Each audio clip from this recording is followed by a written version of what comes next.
Bago pa nagbutwa, intiro na naiimod niyo, umaske ang diri naiimod, ang Diyos yada na. Hinimo niya intiro. Wala nagsabi sa Diyos kung paano himuon intiro. Siya lang ang naghimo sa kapangyarihan niya nan kaaraman.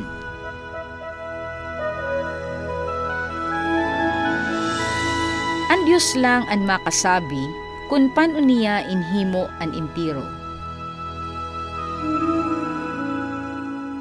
Ini ang insabi sa Diyos sa surmato niya.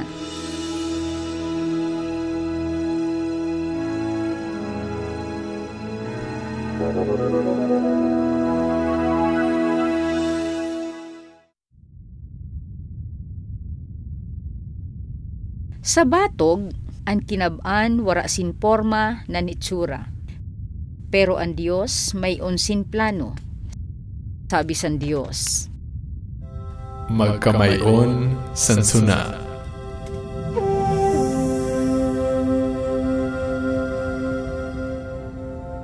Nag-abot ang una na suna, ingahoy ang adlaw na aga, ang dulom ingahoy niya na gabi. Naruyagon siya sa kaniya na imod. Nag-agi ang gabi san primero na adlaw. Sa ikaduwa na adlaw, insabi sa Diyos, ang tubi sa ingod nan ang tubi sa langit, magtunga base may unsin espasyo. Nangyayari ng God ang sinabi sa Diyos, kaya ang Diyos naghimo sin kalangitan na naimod niya na mayan. Unabot ang gabi sa ikaduwa na adlaw. Sa ikatulo na adlaw, sinabi sa Diyos, mag-urupod ang tubi sa saro na lugar, base lumutaw ang mara na ingod.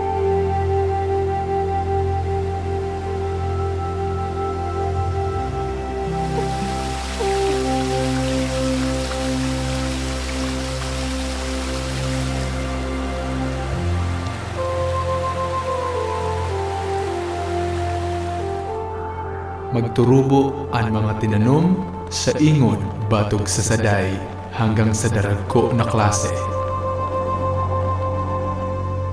Maghatag sen burak ng mga bunga nan halik sa liso sira matubo.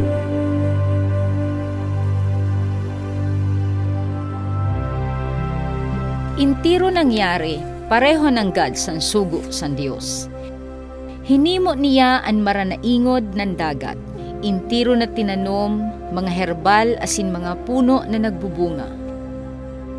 Naimod san Diyos na intiro mayan. Nag-abot ang gabi san ikatulo na adlaw. Sa ikaapat na adlaw, sabi san Diyos, magbutwaan adlaw. Sa adlaw na yon, hinimo niya ang bulan ng mga bituon. Nan sabi sa Diyos, an adlaw magsuna kun adlaw, an bulan magliwanag kun gabi, kaupod an bituon. Sira an maserbi na senyal sa mga panahon, mga adlaw, nan mga taon. Nan naimod sa Diyos intiro na hinimo niya sa ikaapat na adlaw, di anis.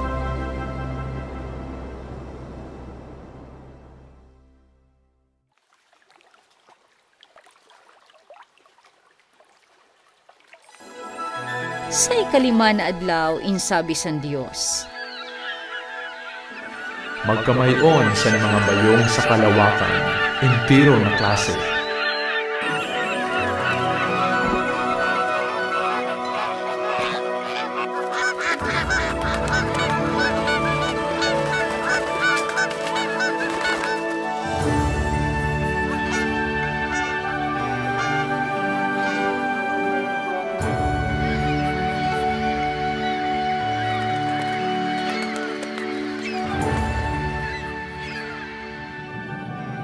Magkamayon sa mga isda sa dagat, intiro na kolor ng sukol.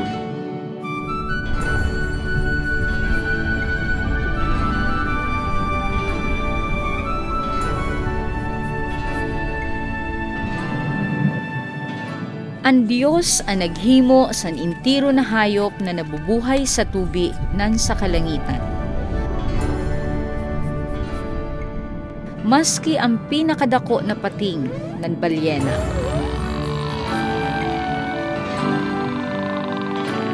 Ang Diyos nagbendisyon sa kanira nan inpabata sira daghan. Punoon ang dagat ng ingod. Doon natapos ang ikalima na adlaw.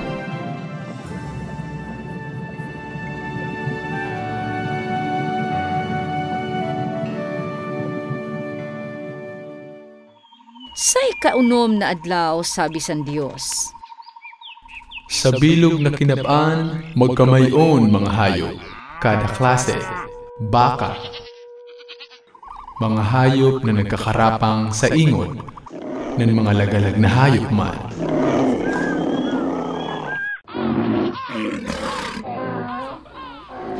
Kaya ang intiro ng mga hayop nagburutwa hali sa pinakadako na hayop hanggan pinakasaday.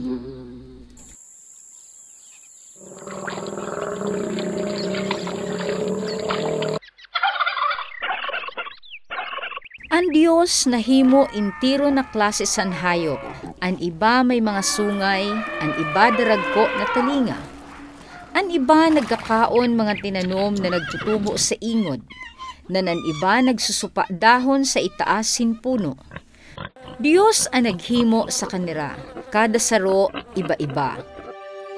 Naimod niya ini na mayan.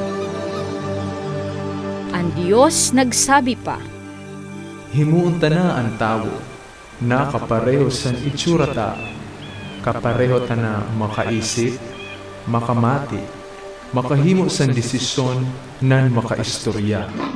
Nandagdag pa doon, siya ang mamuno sa entiro na hayop, mga isda nan mga bayong sa kinab-an. Irog sa di hinimo san Diyos ang una ng mga tao. Espesyal sira kay hinimo sa sadire na imahe san Diyos. Ang Diyos binindisyonan ang lalaki ng babaye ang sabi, Magbata ka mo, nan punuan ang kinab-an. Inhatag ko na sa iyo ang responsibilidad san pag-atama sa entiro ko na hinimo. Inimod niya ang intiro na kaniya hinimo, ang mga hayop, tinanom, ang kinab-an nan ang tawo. Grabe ang kaniya kaugmahan. Ang Diyos naghimo san intiro, pareho san plano niya. Natapos niya ini sa ikaunom na adlaw.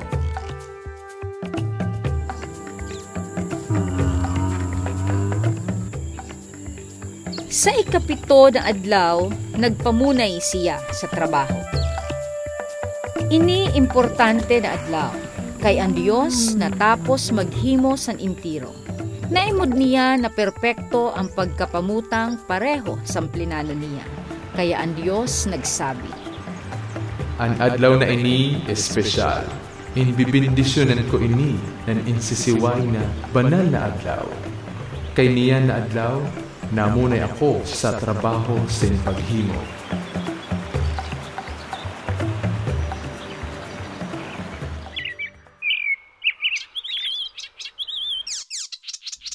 Ako si Adan. Ako ang una na tao na hinimo sa Diyos. Ang lugar na ini na naiimod mo, kinahoy nardin san Eden. San hinimo ako sa Diyos, binutang niya ako didi ng tinagan espesyal na trabaho.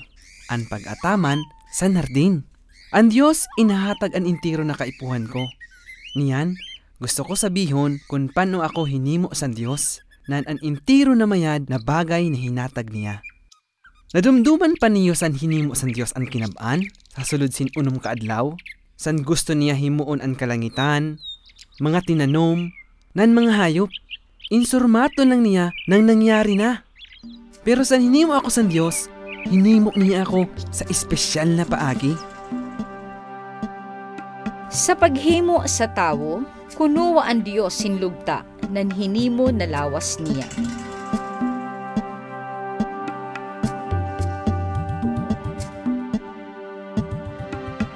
Nan hinangusan niya sa irong san hangos san buhay.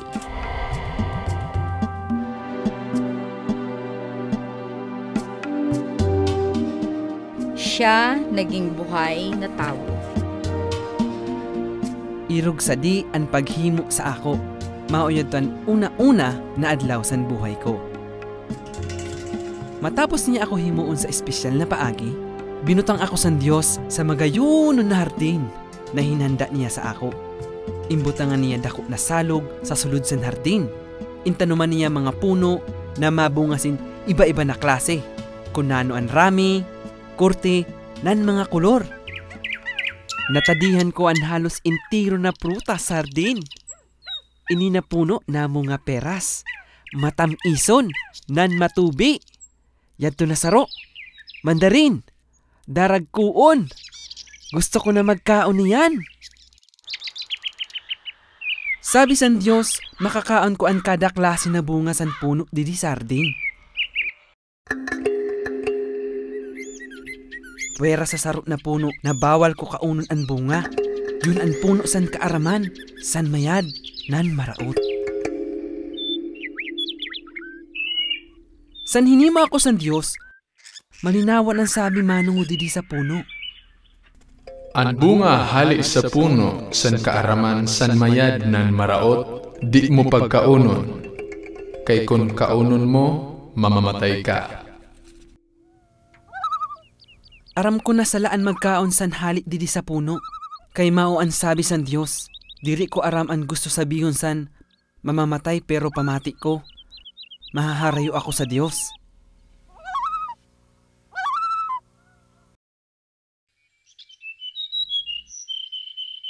Ibahon ini nasaro na puno. Ingagahoy ini na puno sang buhay. Habang ingkakaon ko ang bunga hali didi, mapadagos ang buhay ko wara hanggan. Hali lang sa Diyos ang buhay. Kaya importantihon ini na puno.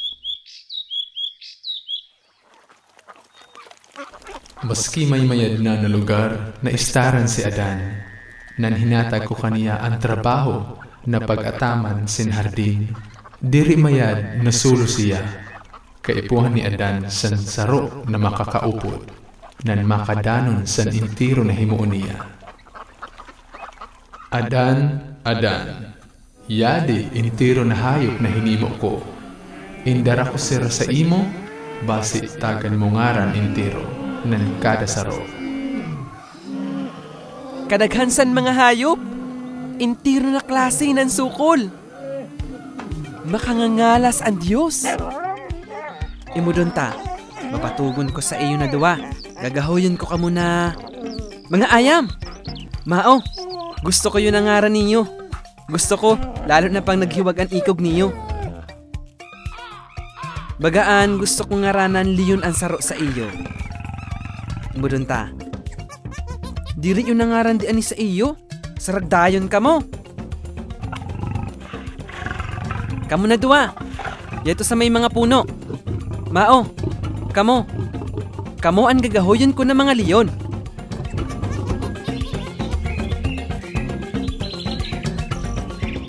Kamu na saragday, nakakuha ako tama na ngaran. Gagahoyon kamo. Mopeta.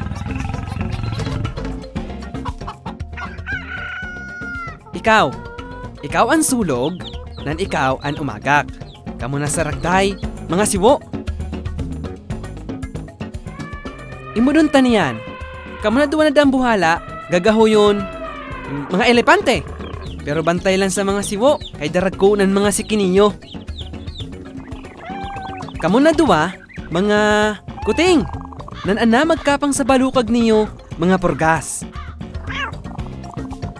Ang mga namang huyabit sa mga sanga, mga ukay. Ang sayo na may 8 na siki, lawa yon. Naiimod sa Diyos na inihihimo ni Adan ang trabaho na may kaugmahan.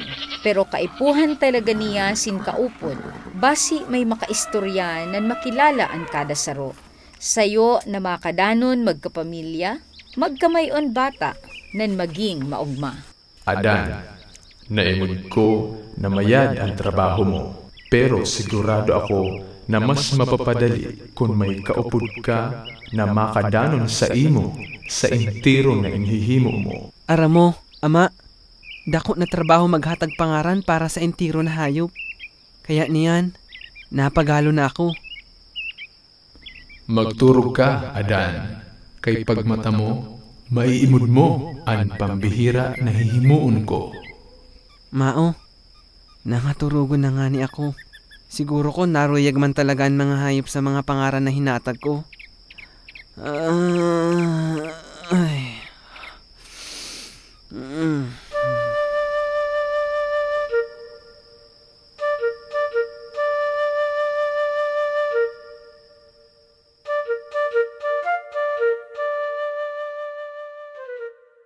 Inpaturog hararom san Diyos si Adan nang kunuwa sa kaniya sinsayo na gusok. Pinorma na babaye, magayon, nan perpekto na partner ni Adan. Adan, yade ang kapartner mo na inhimo ko para sa imo. Ha? Di pa ako nakakaimot-irog sa di kagayo na linalang. Tawo siya pareho ko. Siya ang makakaupod ko habang buhay. Kay hinimo siya sa Diyos, hali sa lawas ko. Kaya inhimo ko ang una na lalaki nan ang una na babae sa pareho na lawas. Kung ang lalaki nan babae maasawa hanggang may buhay na si rason, nan magiging tapat sira sa kada saro. Dapat atamanon nan padabaon san lalaki ang asawa niya. Dapat igalang san babae ang asawa niya. Nan sa oras na mag-asawa na sira, magiging saro na lawas na sira. Adan, Eva, ang gusto ko maging maugmahon kamo. Hinatag ko intiro na klase na prutas na kauno niyo. Upod kamo na protektahan nan atamanon ang mga tinanom, mga puno, mga hayop, nan intiro na hinimo ko. Dumdumon mo na lang ini, dir niyo pagkaunon ang bunga san kahoy na naghahatag sin kaaraman, manungod sa mayad nan maraot, kay kun kaunon niyo, mamamatay kamo. Daghan pa, ang diri niyo naiintindihan niyan, pero dapat magtubod kamo sa ako. Padaba ko kamo, nan gusto ko makaupod kamo sin wara katapusan, didi sa espesyal na lugar. Irog sada ang permanente na kaayusan san kinabaan, nan hinimo intiro na may katuyuhan. Binutang niya ang mga tao na magdesisyon sa intiro niya na hinimo, na naimod san Diyos na intiro niya na hinimo mayadulo.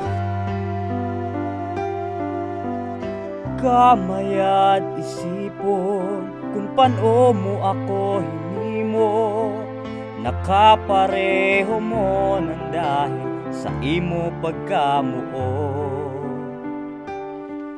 Preparar mo ang lugar sa amo na duwa, pumirmi na kaupod mo sa imo kamurawayan.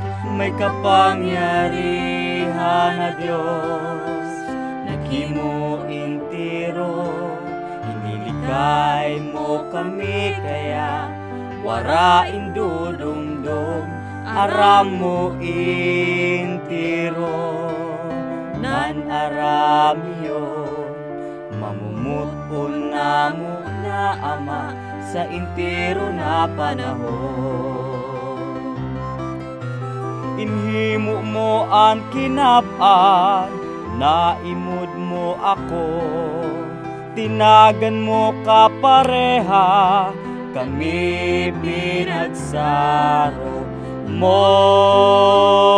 May kapangyarihan na Diyos, naghimo intiro, inilikay mo kami kaya wara indudumdum, aram mo intiro, nan aramiyo, mamumuton na mo na Ama sa intiro na panahon.